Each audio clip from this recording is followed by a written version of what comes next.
Lecture today, what is it? It's decoherence, quantum decoherence. What the hell is that? Quantum decoherence. But before we can go in there, it's good to introduce the subject with a little article that came out today. It doesn't have to do with quantum, but it's got to do with the way the mathematicians think and the type of problems they're finding and the ones that they cannot answer. Okay, so here it goes. This is the issue. Okay, article says a strange galaxy 72 million light years away seems to be missing its dark matter.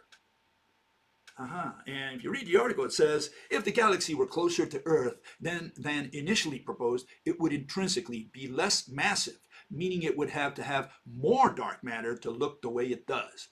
Turns out that the new measurements, however, showed that this galaxy is actually farther away than scientists initially thought, at 72 million light years instead of 65 million.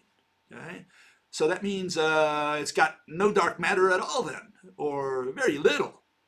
And so the question is, do we have a problem here where we have all these mathematicians and they do all these, they do measurements, they do calculations, and they reach these conclusions, talking, explaining the phenomena with dark matter. And they don't have any idea what dark matter is. They tell you in your face, oh, we don't know, by the way, what dark matter is. Some exotic type of matter that we can't see. Why? Because they're talking about mass. That's what they're talking about. They're talking about a concept known as mass, a mathematical concept known as mass. And they're going to do all their calculation with mass because that's what they do all day. They just do calculation. They just put these numbers in an equation. And from there, they want to extrapolate a physical interpretation. And that's when they invent these concepts, not objects. They invent these concepts known as dark matter or black hole or space-time.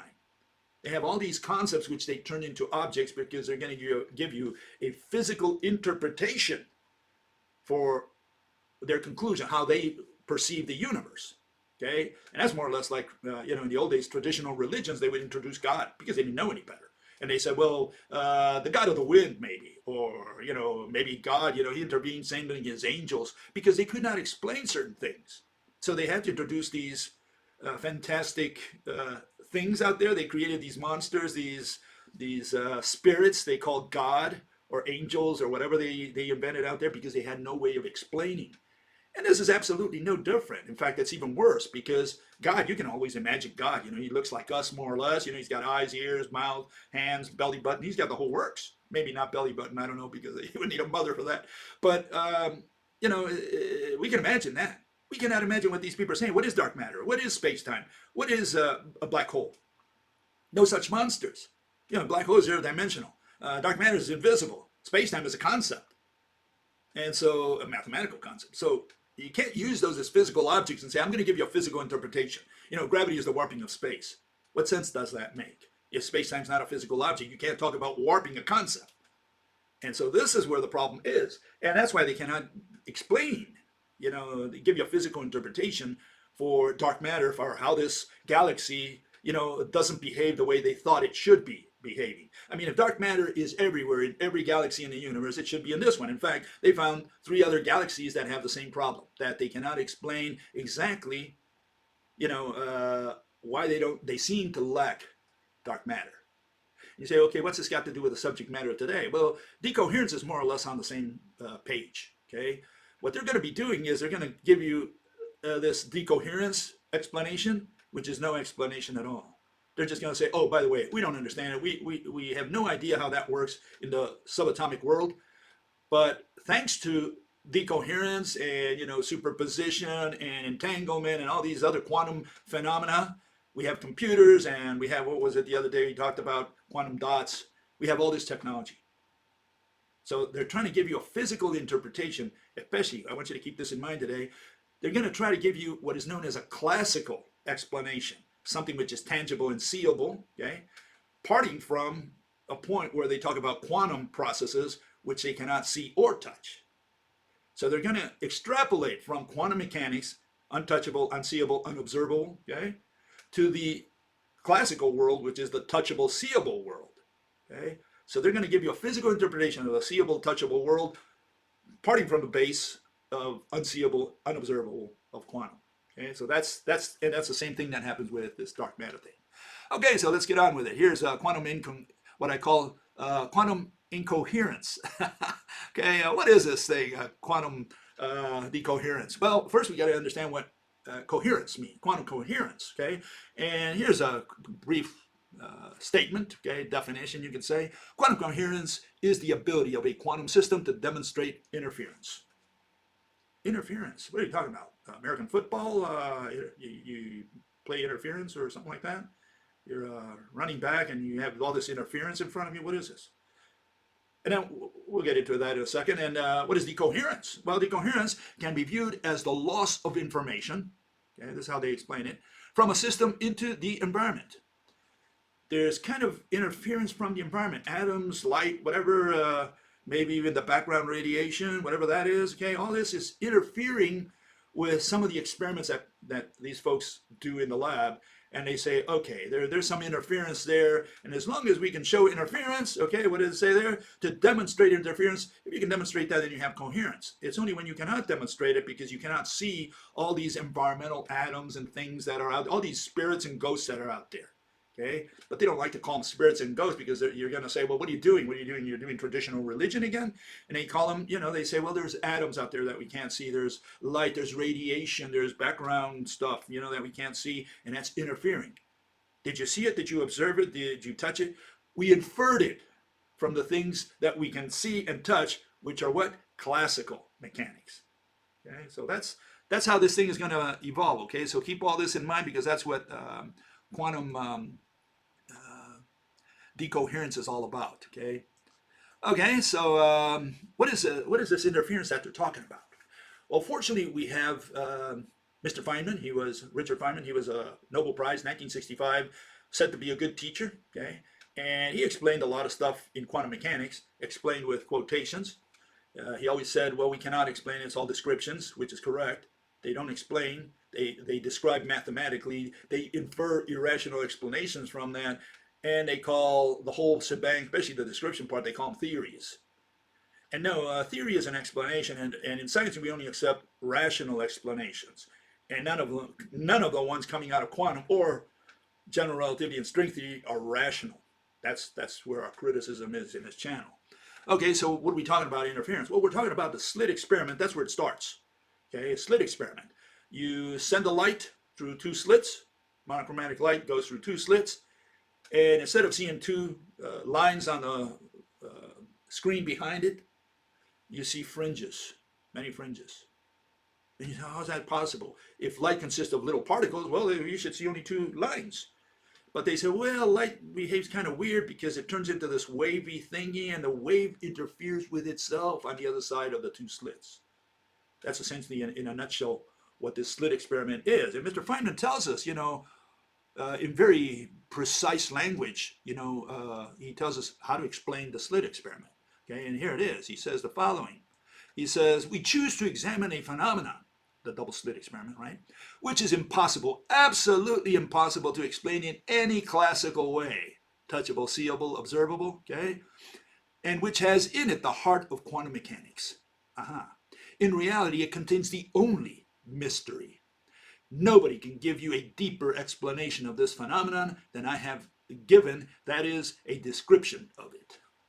Okay? That came out of his Feynman lectures in I think 61 to 63, thereabouts. What is he saying? He's saying, well, we notice this phenomenon, which we call the slit experiment, was done by Thomas Young. In fact, he got that even from Newton before that, to some degree. They were aware of this diffraction. Okay, it was not so precise until it got to Thomas Young, who resuscitated it and tried to explain it in terms of waves. It became important because of the wave nature of light that Thomas Young favored, because he was overruling, 150 or so years later, he was overruling Newton. And that was like, overruling Einstein today. How can you do that? Here's this guru, Einstein, you're going to overrule him? And here we had Mr. Thomas Young, and he was saying that the guru Newton was wrong. And so, yeah, he received a lot of slack for that. The British turned their backs on good old Thomas Young. But then the French took up on what Thomas Young said. Have several people, Arago and forgot his name now, French guy. But a lot of the French guys, you know, they started picking up on what Fresnel, that's the name I was thinking. I was thinking Fresnel, and they started picking up on where Thomas Young left off, or in parallel, and they went on ahead with a wave nature of light, which was championed by Huygens, who was a contemporary of Newton. So Newton was being pushed aside, and he was pushed aside through most of the 19th century until we again in the 20th century resuscitated Newton and the corpuscle. But the corpuscle turned into an abstract concept. But anyways, here it is. You can see it there. What do you have? You have a machine gun, and it's shooting bullets, okay? Particles, balls. And the particle doesn't split in two. That's not what they're saying. They're saying that the same particle is at two places at once. It's at both slits at the same time. So the particle, one particle, goes through two slits, and it's the same particle. The particle is at two places at once. Then it recombines with itself, okay? And on the other side on the screen there, it recombines, and you have all these patterns, okay? These fringes. That's essentially what these folks are saying. Okay, yeah, maybe. And what's the status of the slit experiment today? Well, here you have it, okay? It says, this comes out of the Wikipedia, I think. It says, despite nearly a century of debate, okay? Put this over here a little bit. Okay, century of debate and experiment, no consensus had been reached among physicists and philosophers of physics concerning which interpretation of quantum mechanics best represents reality.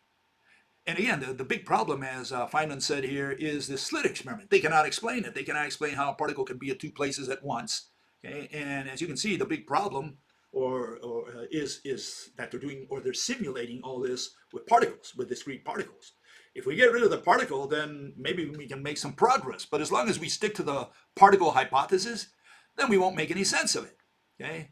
Under the rope model, here you see the rope model. This is, quantum mechanics. The slit experiment is a piece of cake. It's no big deal. Okay, all you have to do is make a new assumption, and that's that all atoms in the universe are interconnected, physically interconnected.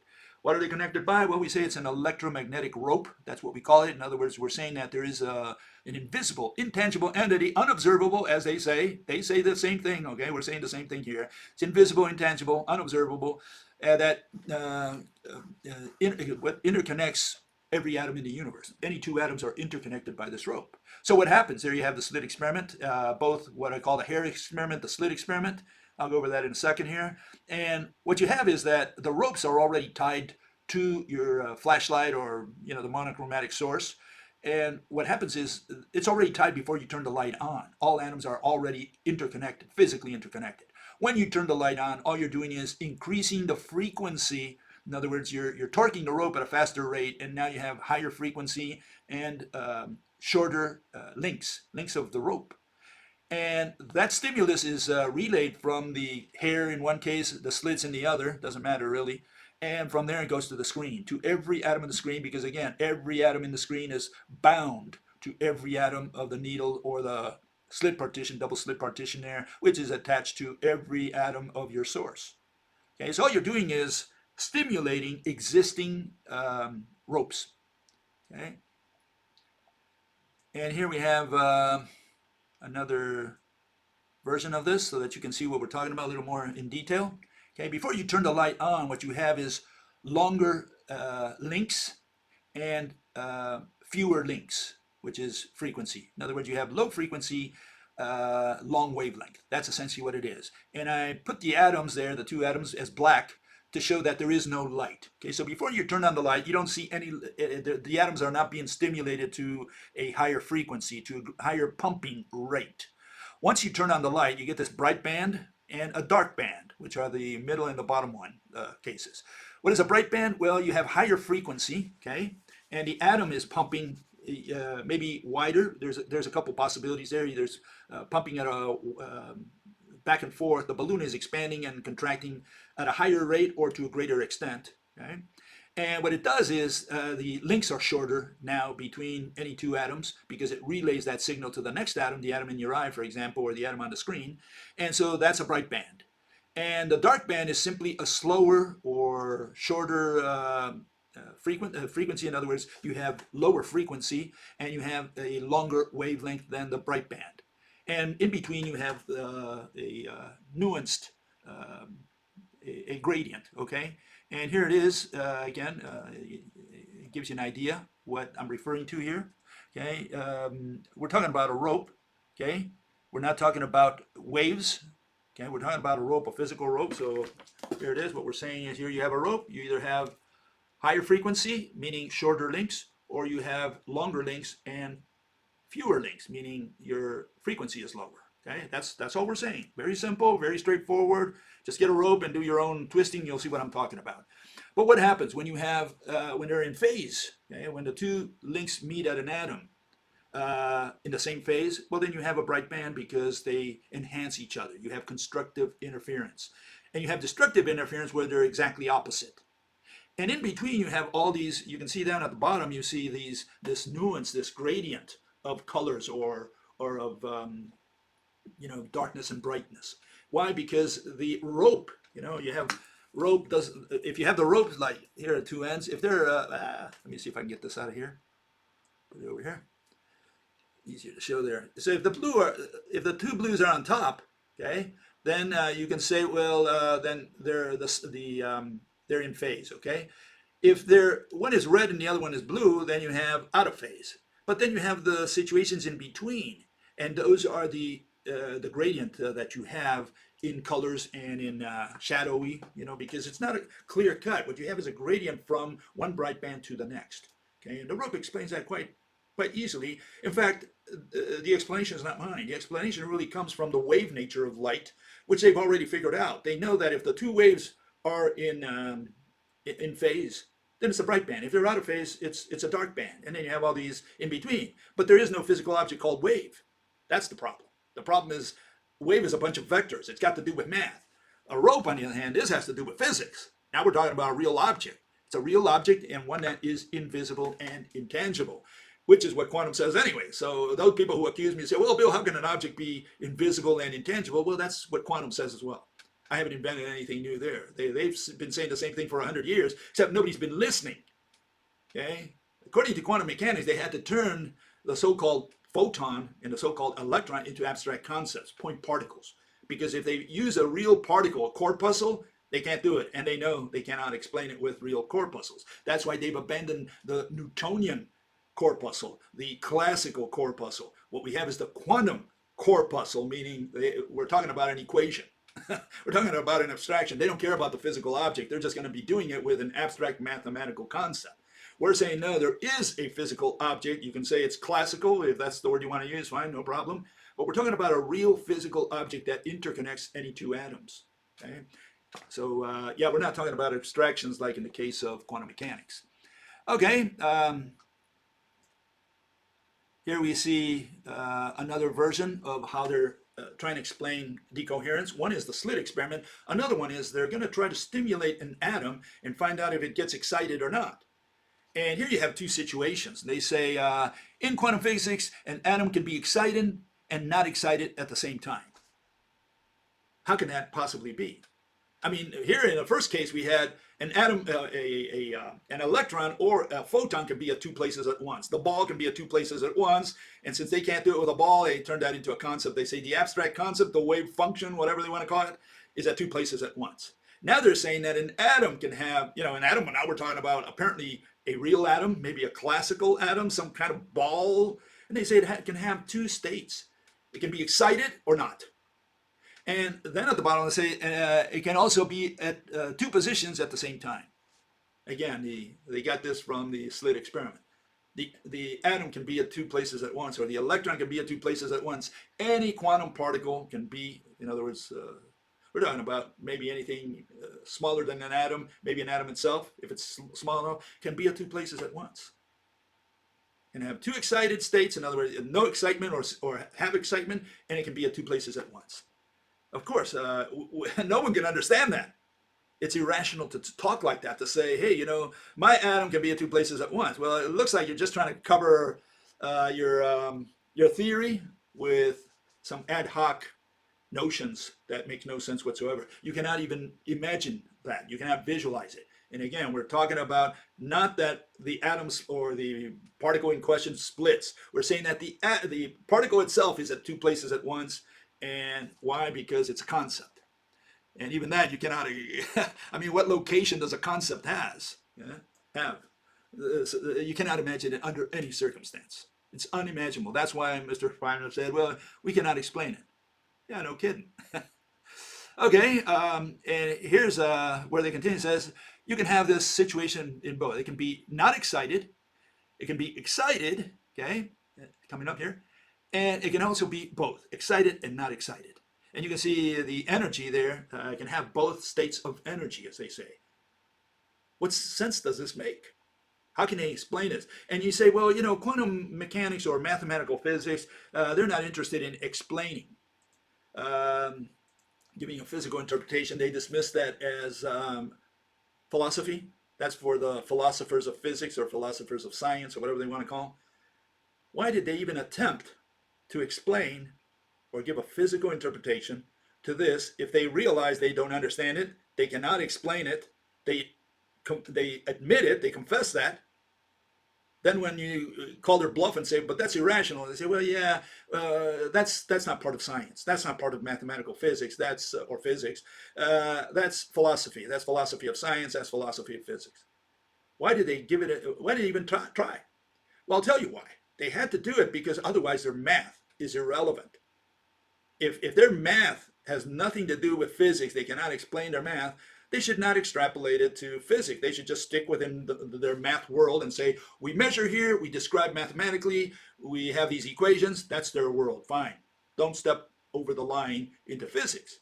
The reason they step over the line into physics, they want to give you an idea, or they insinuate, and a little more than that really, that they understand and they know because they're mathematicians. And mathematicians, you know, as Plato used to say in his Door, says, no one ignorant of geometry should enter here. Like saying, hey, we're the elite cabal of mathematical physics, of science.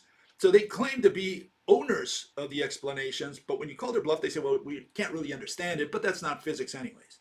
So why did they try in the first place? Because otherwise their math would be irrelevant. So it's a circular argument, okay? Keep that in mind. That's what's happening in physics. That's why some people claim that we're at the end of physics out there, and we're talking about mathematicians saying this because they cannot explain. They reached a dead wall. They painted themselves into a corner.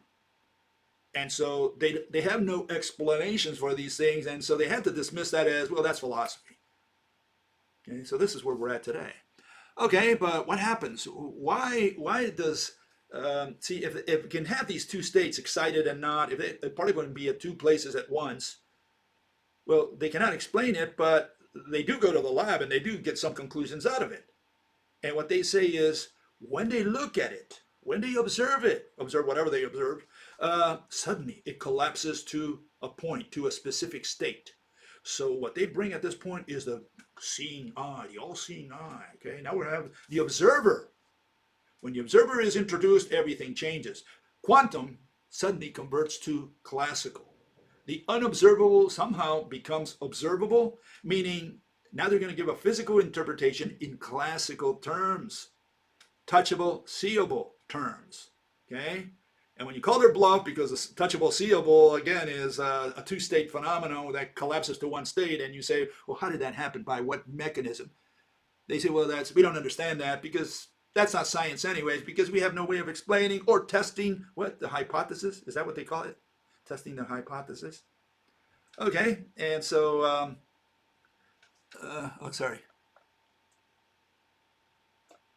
So they go on with this, which is the measurement problem, and you can see they're going to introduce that seeing eye in there, okay? And when one measures it, only one of the two states is observed, okay? That's what they're saying. So you either see it excited or not excited.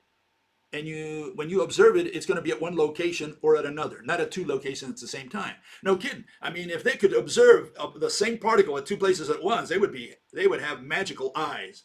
I don't even think God can do that, even if God is cross-eyed. You know, I mean, how can you observe one particle at two places at once unless, you drank too much? I've been over the limit a couple times, and you see the particle at two places at once, but That's my state of mind. It's got nothing to do with the real world out there of the particle being at two places at once.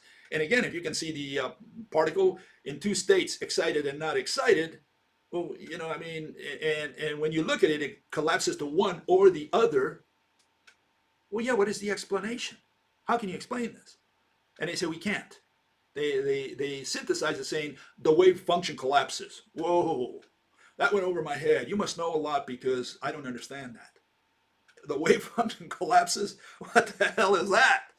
Okay? So yeah, this is the problem, that they use these fancy terms and people at that point abandon the conversation and says, well, I should have studied physics, but it's beyond my capability, so I'm not going to deal with that anymore, and I'll let these intelligent mathematicians just go out and do their work.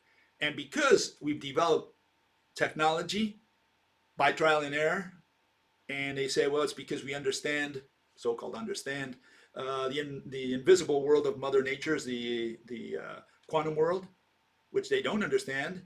But they say, well, we do understand it because we developed a technology which is classical, which has nothing to do with a quantum explanation, which is no explanation at all. So they use these terms, quantum this, quantum that, quantum dot, quantum computer, and people say, oh yeah, it's all scientific. No, that's technology. It's got nothing to do with the word quantum. Okay? And this is where the issue is. They're using these adjectives, the adjective quantum, to introduce slyly, the notion that the technology was developed because of their understanding of quantum, which is absolutely not the case, as Mr. Feynman will confess to you, and all the mathematicians today will confess to you. And that's why they're saying, a lot of them are saying, we're at the end of physics. Physics has reached or is reaching a brick wall. Okay, continuing here. Here's one of the things that they do. They have this, they call in real life, the quantum objects never completely isolated because you have all this environmental interference or influence, okay? So they say the superposition of states stops after a while and the oscillations disappear. And you can see they're building that curve there, okay, on the upper center there. They're building that, a wave. That's what they build. And so all they can do is map it, okay? They map the wave, and they're saying there's some interference they cannot explain, which they simply ascribe to atoms in the vicinity of their lab. They can't see those either, but they say, well, there's got to be atoms there, air atoms, maybe something from the vacuum, because they have that, particles coming in from the vacuum as well.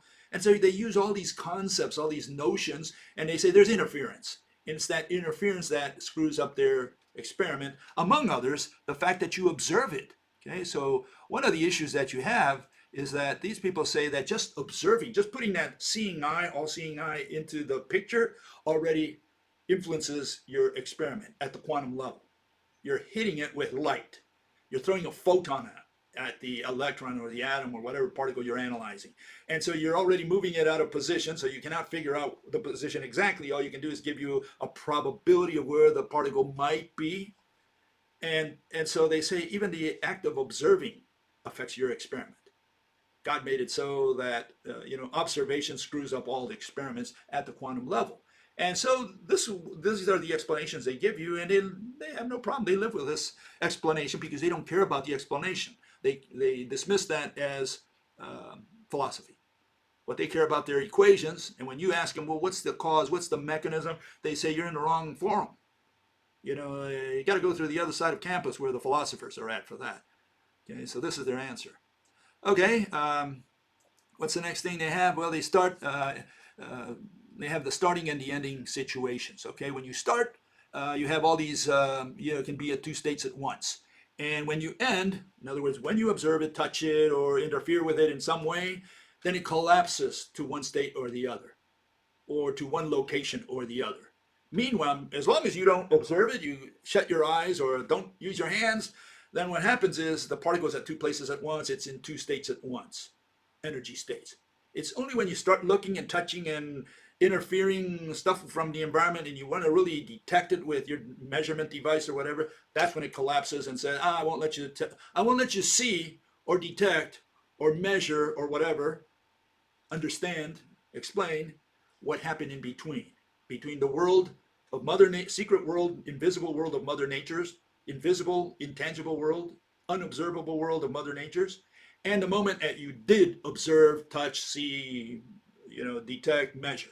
As soon as you measure, it collapses, and you lost the information, as they say, of what happened just before you touched it or saw it or whatever. So this is their explanation. And so now for the rest of eternity, that is the explanation. They haven't made any progress in the last 100 years on this. They keep telling you the same thing because they cannot explain, like Mr. Feynman said, at least 45 or 50 years after quantum mechanics took hold, that they still could not explain it. And to this day, they cannot explain this. And so if they cannot explain and they just dismiss explanations as what? As philosophy, what the hell do we need all this math for? Why are they developing math if it has no physical consequences? If they cannot give you a straightforward explanation of how this universe works at the quantum level. So this is where we're at. That's why you'll read some people out there saying, well, physics is at a dead end, meaning mathematical physics, meaning mathemagics is at a dead end, because they cannot explain with mathemagics. All they can do, continue doing is equations, measuring, getting out more equations, and the new generation has nothing more to investigate. In that sense, yeah, quantum is at a dead end, and so is general relativity and string theory. They're at a dead end because the new generation cannot come up with this magical formula like E equals mc squared or force equals mass times acceleration. Groundbreaking equations in mathematical physics. They gave them an insight of how forces or gravity work, meaning descriptions, mathematical descriptions. They cannot do that anymore because they've developed math to ridiculous levels, unnecessary levels, and they still cannot give you a straightforward explanation for how gravity works, how quantum works, how general relativity works, how string theory works. They have no explanations, no mechanisms, no causes. Okay? Why? Because math cannot give you any explanation. Math is strictly only a discipline or language. Really, it's a language that can only describe. It has no power whatsoever to explain, and people don't understand that out there. If they understood that, mathematics would die tomorrow morning, like hitting a brick wall. Why? Because people say, oh, you mean you can only describe?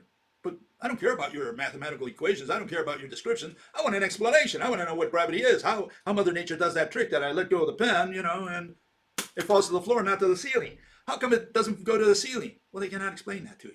Why? Because for that, you need objects. In order to explain a mechanism, you need objects. Otherwise, you're introducing spirits by default. Okay, so let's go to the conclusions. Okay, here are my conclusions on this decoherence. I call it incoherence. Okay, quantum decoherence has to do with unobservable mediators that intervene during phenomena such as the double slit experiment and atomic excitation. Okay, simulating these phenomena with discrete particles has led mathematicians to ridiculous conclusions. Okay, and here are 3 examples. Particle is at 2 places at once, or can be at 2, or is. It's not that it can be, it is, they say. In fact, it's more than 1 place. It can be at several places at once. An atom is both excited and not, has these 2 energy states, and measurement collapses the wave function, whatever that meant to you. How do you collapse a wave function? I mean, they're using terms of physics, and they're applying it to concepts. Flat space-time. Well, what do you mean by flat space-time? How can space-time, which is a concept, be flat? And this is more or less the same thing. How can you collapse a wave function? A wave function is an equation. It's a concept. We don't collapse concepts, meaning physically. I can collapse a balloon, but not collapse a wave function. And so it's the language that has permeated the public, those people who are interested in all these subjects, that people just take for granted. And no, you should put them against the wall and ask them to define these terms. You got to really put them against the wall and say, look, make sense. You don't make sense, you're not part of science. That's what people have to do. So yeah, I propose that quantum decoherence be called quantum incoherence. All these guys that graduate and have PhDs in mathematical physics, well, maybe they're just incoherent people. That's all they are. Why are we treating them as gods? Because they can do all those equations, okay? You glorify them, you turn them into gods because they know how to do an equation, and then they give you a ridiculous explanation. So no, I suggest that instead of decoherence, we call them incoherence, or incoherent people. Okay, and that would really set the stage for the public to understand that these folks don't.